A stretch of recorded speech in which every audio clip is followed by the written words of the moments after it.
مع ظهور الاي اي والبريدكشن اناليسيس بقى في حاجه اسمها بريدكشن اناليسيس.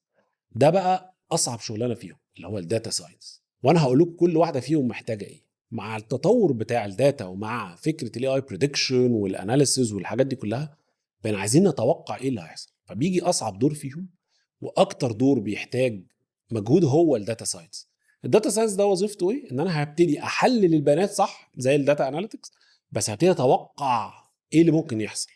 وده شركات الاتصالات والسوشيال ميديا والاي كوميرس بقوا بيستخدموه كتير جدا.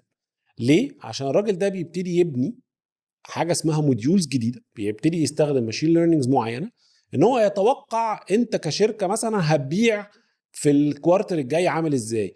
انا بتوقع شركه اتصالات لو انت عملتي بروموشن الفلاني في فصل الصيف هيجي لك كام واحد وهيجي لك نسبه مبيعات في انهي منطقه. فهو بيبتدي يحلل البيانات صح بس للمستقبل، بيبتدي يقول لك ايه اللي هيحصل قدام. طيب ايه الحاجات اللي انت عشان تخش فكره الداتا نفسها تبقى عندك؟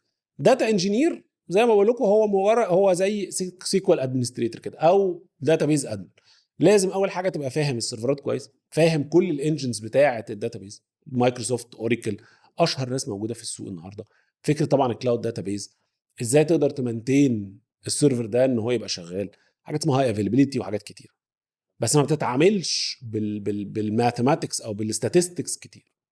طيب الناني واحد اللي هو الداتا اناليتكس، اول حاجه لازم تتقبلها ان انت حلقه الوصل اللي ما بين البيزنس وما بين الراجل اللي قاعد عنده الداتابيز او الداتابيز انجينير. فانت لازم تبقى عندك ملكه ان انت تقعد مع البيزنس، تفهم بيزنس نيدز، تفهم الريكويرمنتس بتاعته، تفهم ايه الحاجات اللي انت ممكن تعملها فتفيد البيزنس او تفيد المانجمنت في اتخاذ قرارات.